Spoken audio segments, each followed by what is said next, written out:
Jama'a assalamu alaikum barkanmu da sake kasancewa da ku a cikin wannan tasha tamu ta Madakin Gini TV.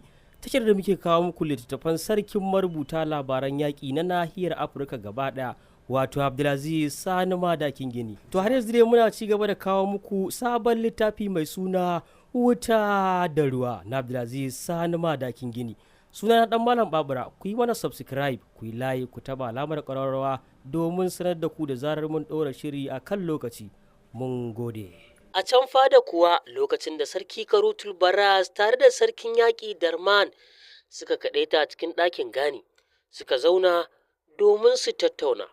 Sai sarki ya dube shi ya ce, ya kai dirka birnin Lasbir, a iya sani na da kai babu wani aiki da na taɓa sa ka ya gagare ka.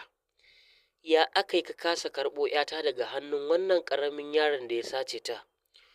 Lokacin da sarkin yaƙi ya ji wannan batu sai ya yi ajiyar zuciya, sannan ya ce, ni kaina abin ya yi matuƙar girgiza ni, domin na gama da yaron na kai shi ƙas har na dako tsalle bisa kansa zan soka masa takobina.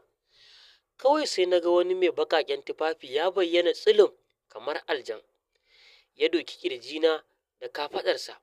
Saboda ƙarfin dukan sai da na yi baya na gwari a jikin garu da bishiya na faɗo ƙasa a galabaice.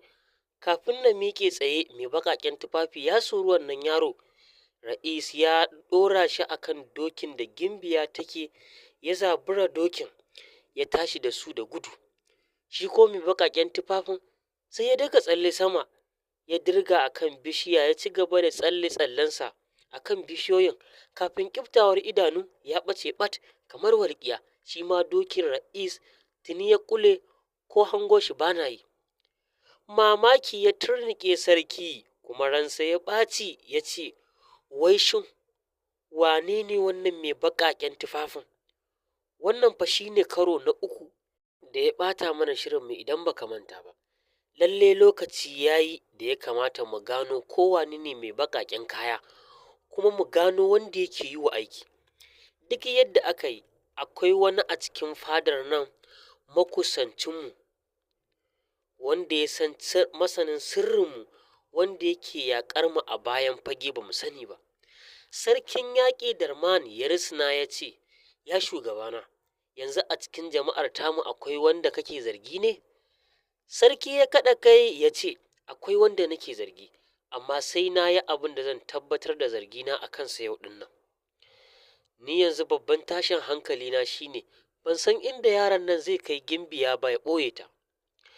Darman ya yi guntun murmushi ya ce, ya shugabana, ka kwantar da hankalinka, tun da dai ‘yar uwarsa tana tare da mu a tsare, dole za mu ƙulle yarjejeniya da shi, ba zai taɓa yarda ya taɓa lafiyar gimbiya ko mutuncinta ba. Kawai mu ƙara tsaro a inda ‘yar uwar tasa take, mu jira nan da gobe za ka ji ya yi magana da kansa. Sa'ad da sarki ya ji wannan shawara ta sarkin yaƙi sai hankalinsa ya kwanta, kuma farin ciki ya kama shi ya ce, an gaishe ka sarkin yaƙi. Tabbas yanzu ka kwantar mini da hankalina, na ji a jikina mu ne da nasara akan maƙiyanmu. To a can kogon dutse kuwa bayan gimbiya ta daɗe a kwance tana baccin dole sai ta farka. Tana buɗe idanunta ta tsinci kanta a cikin wannan kogon dutse, ta kalli ko ina ba ta ga kowa ba, sai ta yunƙura domin ta miƙe tsaye, sai ta ji ashe hannayenta a ɗaure suke cikin sarƙa. Ta dubi ƙafafunta ta ga su ma a ɗaure suke da sarƙa. Nan take ran ta yi mummunan ɓaci, zuciyarta ta kama ta farfasa kamar za ta ƙone. Kawai sai ta ƙarƙare ta kurma uban ihu. Ra'is ya fito daga cikin wani saƙo na kogon dutsen, yana riƙe da ‘ya'yan itatuwa bisa faranti. Ya zo dab da gimbiya ya ajiye farantin, ya buɗe ya dube ta ya ce, na san kina jin yunwa, amma fa sai dai ki haƙuri da abin da ya samu yanzu, don babu irin abincin da kika saba ci. Ga tuffa nan da ayaba da lemo, sai ki fara rage yunwar da su.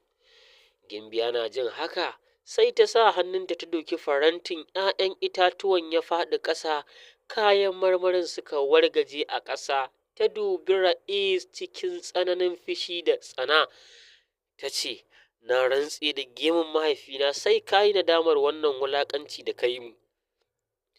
Domin ko sa'ad da ina yarinya lokacin da muka yi wasa da sauran yara 'yan uwana, ba a taɓa yi mini ɗaurin wasa ba da sarƙoƙi. A matsayina na gimbiya, yau ga na ɗaure cikin sarƙoƙi kuma a wulaƙantaccen wuri, babu cimar da na saba da ita, ko babu sauran kayan alatin da na saba da su. Ina mai tabbatar maka da cewa sai na ɗauki fansar wannan abin da ka yi mini, kuma ka san cewa ramuwar gayya ta fi ta gayya ciwo. Lokacin da Ra'is ya ji wannan batu sai ya yi murmushi, sannan ya miƙe tsaye ya juya wa gimbiya baya ya ce, ai jiki magayi ne, yunwa tsumagiyar kan hanya ce, faɗi yaro faɗi babba. Yana gama faɗin hakan sai ya je kan wani dutse ya zauna, ya ɗauki wata tuffa guda ɗaya daga cikin wani kwandon wajen kwanan tasa ya kama ci. Gimbiya ta sake kallonsa a fusace ta ce, burin ku kai da ‘yar uwarka ba zai taɓa cika ba a wannan gari namu mai albarka. Ra'is ya yi murmushi ya ce, idan har mun ci gaba da samun goyon bayan wasunku, to babu abin da zai hana mu samun nasara. Waye yake ba ku goyon baya daga cikin jama'armu? Ra'is ya yi murmushi ya ce, wannan kuma sirri ne, ba zan taɓa sanar da ke ba. Ai kuwa dole ne mu gano ko su waye waɗannan maciya amana. Ra'is ya ce, shi kenan, za mu gani idan hakan za ta faru. Al'amarin Ihsan kuwa tana zaune a cikin ɗakin da aka tsare ta, hankalin ta kwance, an kawo mata abinci tana ci a cikin nishaɗi. Sai kawai ta ji ana gyara rufin ɗakin inda Ra'is ya ɓirma ya fice ta ciki, kuma ta ji an buɗe ƙofar ɗakin.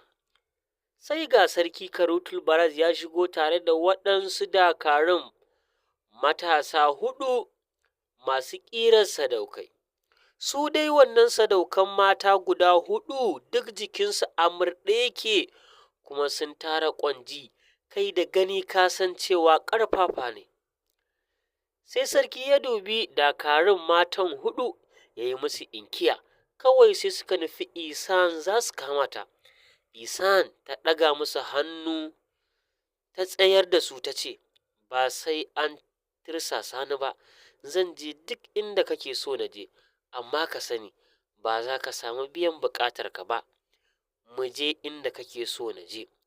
Sarki ya juya ya fice daga cikin ɗakin. Ihsan ta bi shi a baya.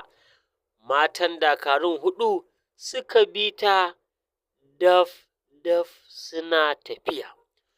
To masu sauraro, za mu kwana nan sai kuma mun hada episode na gaba. Sunana ɗan Malam Babura, wanda nake karanto muku wannan labari a cikin littafin WUTA da RUWA, wanda Abdul'azaiz Sani Madakin Gini ya wallafa. Ku bayyana mana ra'ayinku akan wannan littafi a comment section.